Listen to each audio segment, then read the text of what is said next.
Kết hôn sớm trước tuổi 30, thanh niên lo chuyện kinh tế, phụ huynh ủng hộ cưới luôn từ lúc tuổi 24 đến 25. Trong khi rất nhiều bạn trẻ chưa sẵn sàng kết hôn vì lo lắng chuyện kinh tế,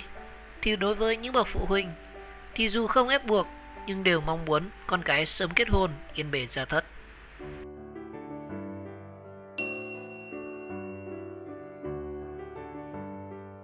Khuyến khích kết hôn trước tuổi 30 và chính sách hỗ trợ cho gia đình sinh đủ 2 con là những chủ đề được dư luận, đặc biệt là các bạn trẻ nhắc đến trong những ngày vừa qua. Ở góc độ chính sách thì khuyến khích trên nhằm duy trì vững chắc mức sinh thay thế trên toàn quốc, góp phần thực hiện thành công chiến lược dân số Việt Nam đến năm 2030. Tuy nhiên, ở góc độ thực tiễn thì mỗi người lại có quan điểm khác nhau đối với việc cưới hỏi và sinh con. Người thì mong mỏi kết hôn sớm, người thì vẫn chưa hài lòng với cuộc sống độc thân và coi hôn nhân đòi hỏi quá nhiều trách nhiệm nặng nề. Chuyện kết hôn sớm, phụ huynh mong mỏi, người lực thì lại rất áp lực về tài chính. Tại các thành phố lớn như là Hà Nội, Đà Nẵng hay thành phố Hồ Chí Minh thì mức chi tiêu cao đã khiến rất nhiều bạn trẻ e dè đối với việc kết hôn sớm. Phỏng vấn nhanh một số bạn trẻ chưa kịp lập gia đình thì đa số đều cho rằng hiện tại vẫn chưa sẵn sàng kết hôn bởi chưa thể lo chu toàn các khoản tiền như là chi phí tổ chức đám cưới, nhà cửa, sinh hoạt. Ngoài ra thì trách nhiệm nuôi dạy con cái cũng khiến không ít người lo lắng. Một bạn nam ở thành phố Hồ Chí Minh chia sẻ rằng nói đến 2 chữ kết hôn thì mình cảm thấy rất sợ hãi vì mình phải lo rất nhiều thứ. Đầu tiên là tiền cưới hỏi, sau đó là nhà ở, tiền chăm sóc con cái. Đó là những khoản tiền rất lớn. Và chưa kể sau có con thì phải nuôi con cho đàng hoàng tử tế nữa. Thế nên đối với cá nhân mình thì mình rất sợ kết hôn. Và đối với những người đàn ông xác định lập gia đình thì vấn đề sinh con cái cũng như công việc luôn là gánh nặng và rất áp lực, một bạn nam khác tâm sự. Và trong khi các bạn trẻ cho rằng mình vẫn đang thích cuộc sống độc thân hơn thì đối với phụ huynh dù không ép buộc nhưng họ đều mong muốn con cái sớm kết hôn và yên bề gia thất. Một phụ huynh chia sẻ rằng chị rất mong muốn con gái mình tốt nghiệp xong đại học sẽ lấy chồng ở độ tuổi từ 24 đến 25 và với chị thì đó là độ tuổi phù hợp nhất để con cái mình lập gia đình. Những biện pháp hỗ trợ gia đình sinh đủ 2 con dù đã kết hôn hay chưa đều ủng hộ. Cùng với khuyến khích kết hôn sớm trước tuổi 30 thì những biện pháp thí điểm hỗ trợ gia đình sinh đủ 2 con cũng được nhà nước nhanh chóng triển khai nhằm thực hiện chính sách dân số. Dù mới đi vào thí điểm nhưng những biện pháp này đã nhận được sự ủng hộ của đông đảo người dân, kể cả những người đã hay chưa lập gia đình,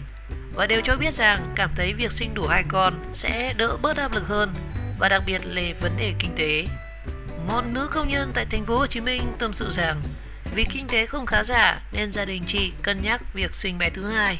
Tuy nhiên sau khi biết những chính sách hỗ trợ của nhà nước đối với việc sinh đủ 2 con, chị cảm thấy có động lực hơn để sinh thêm con. Đối với tôi là một người đi làm công nhân, rất khó khăn về kinh tế, nhà cửa và đủ mọi thứ. Và đến nay thì có chế độ phúc lợi như thế của nhà nước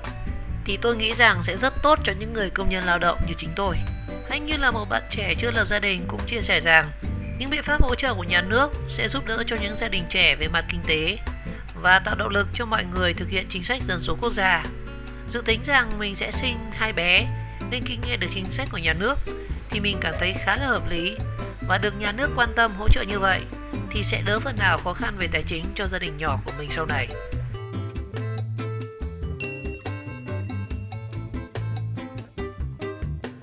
Cha mẹ ép con mình kết hôn trước tuổi 30 có thể bị phạt hành chính hoặc là truy cứu trách nhiệm hình sự. Những ngày vừa qua thì rất nhiều người xôn xao với quy định khuyến khích nam nữ kết hôn trước tuổi 30 tại quyết định 588 ngày 28 tháng 4 năm 2020 của Thủ tướng Chính phủ. Bởi vậy, chúng tôi đã có cuộc trao đổi với luật sư Phạm Thanh Hiếu, đoàn luật sư thành phố Hồ Chí Minh để làm rõ hơn về vấn đề này. Thưa luật sư, với việc khuyến khích nam nữ kết hôn trước 30 tuổi tại quyết định 588 của Thủ tướng thì những ai thực hiện đúng sẽ được hỗ trợ những gì? Luật sư Phạm Thanh Hiếu trả lời, ở đây thì Thủ tướng đã chỉ đạo chính quyền địa phương, cơ quan nhà nước có thẩm quyền nghiên cứu và sớm có biện pháp hỗ trợ khuyến khích nam nữ kết hôn trước 30 tuổi nhằm góp phần thực hiện thành công chiến lược dân số Việt Nam đến năm 2030, đảm bảo phát triển nhanh bền vững cho đất nước. Như vậy, chúng ta có thể thấy rằng việc nam nữ kết hôn trước 30 tuổi sẽ được hỗ trợ gì hay không, hỗ trợ như thế nào thì chúng ta phải đợi chính quyền địa phương, cơ quan nhà nước có thẩm quyền ban hành văn bản quy phạm pháp luật quy định chi tiết cụ thể. Tuy nhiên, theo tôi thì mọi người cũng nên thực hiện điều này, tức là không cần phải đợi nhà nước hỗ trợ nhằm đảm bảo được quyền lợi cho chính mình cũng như đạt được mục đích chung của đất nước. Nếu như là con em mình không tự nguyện kết hôn trước 30 tuổi thì cha mẹ có quyền được cưỡng ép con mình kết hôn hay không thưa luật sư? Luật sư trả lời, như đã nói ở trên thì việc nam nữ kết hôn trước 30 tuổi chỉ mang tính chất khuyến khích chứ không phải là bắt buộc. Và cụ thể tại điểm B khoản 2 điều 5, điểm B khoản 1 điều 8 Luật Hôn nhân và Gia đình năm 2014 quy định về việc kết hôn do nam và nữ tự nguyện quyết định và cấm việc cưỡng ép kết hôn. Và như vậy nếu cha mẹ cưỡng ép con em mình kết hôn trái quy định thì sẽ bị phạt hành chính cảnh cáo hoặc là phạt tiền từ 100.000 đồng đến 300.000 đồng theo khoản 1 điều 55 Nghị định 167/2013 NDCP. Và nếu cha mẹ đã bị xử phạt hành chính về hành vi cưỡng ép người khác kết hôn mà còn vi phạm thì có thể bị truy cứu trách nhiệm hình sự theo điều 181 Bộ luật hình sự năm 2015 đã được sửa đổi bổ sung năm 2017. Và khi đó thì sẽ bị phạt cảnh cáo, phạt cải tạo không giam giữ có thể đến là 3 năm hoặc là bị phạt tù từ 3 tháng đến 3 năm.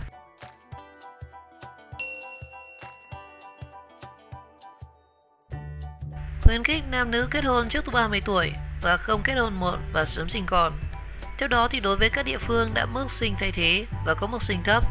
thì trước mắt cần phải rà soát và bãi bỏ các chính sách khuyến khích sinh ít con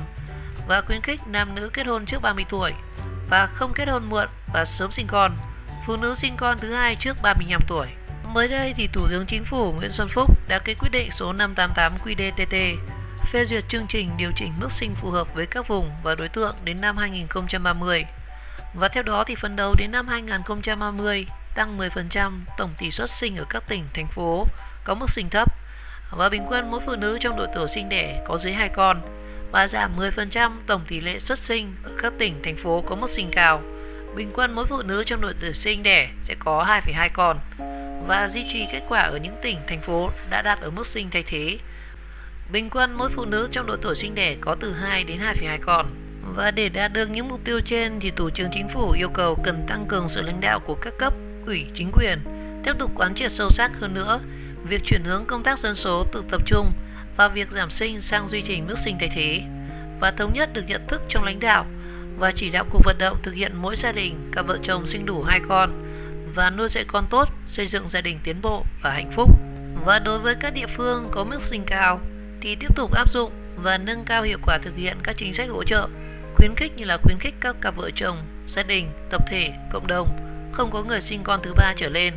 và hỗ trợ người dân thực hiện dịch vụ kế hoạch hóa gia đình bao gồm các phương tiện tránh thai, bồi dưỡng hỗ trợ người thực hiện nhiệm vụ cung cấp dịch vụ,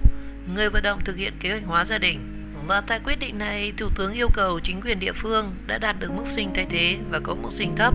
nghiên cứu ban hành các biện pháp hỗ trợ các cặp vợ chồng sinh đủ 2 con. Một số nội dung hỗ trợ khuyến khích cần thí điểm như sau: hỗ trợ tư vấn, cung cấp dịch vụ hôn nhân và gia đình, phát triển các câu lạc bộ kết bạn trăm năm, hỗ trợ nam nữ thanh niên kết bạn, tư vấn sức khỏe trước khi kết hôn, khuyến khích nam nữ kết hôn trước 30 tuổi, không kết hôn muộn và sớm sinh con, phụ nữ sinh con thứ hai trước 35 tuổi. Đồng thời thí điểm nhân rộng các dịch vụ thân thiện với người lao động như là đưa đón trông trẻ, ngân hàng sữa, mẹ và bác sĩ gia đình. Hỗ trợ phụ nữ khi mang thai, sinh con và sinh đủ 2 con như là tư vấn, chăm sóc sức khỏe bà mẹ và trẻ em, bao gồm sàng lọc vô sinh, sàng lọc trước sinh và sau sinh, phòng chống suy dinh dưỡng, tạo điều kiện trở lại nơi làm việc cho phụ nữ sau khi sinh con và giảm thuế thu nhập cá nhân, miễn giảm các khoản đóng góp công ích theo hộ gia đình. Ngoài ra thì từng bước thí điểm các biện pháp tăng trách nhiệm đóng góp xã hội, cộng đồng đối với những trường hợp cá nhân không muốn kết hôn hoặc là kết hôn quá muộn, đồng thời bãi bỏ các quy định của các tổ chức, cơ quan, đơn vị, cộng đồng liên quan đến mục tiêu giảm sinh và tiêu chí giảm sinh con thứ 3 trở lên.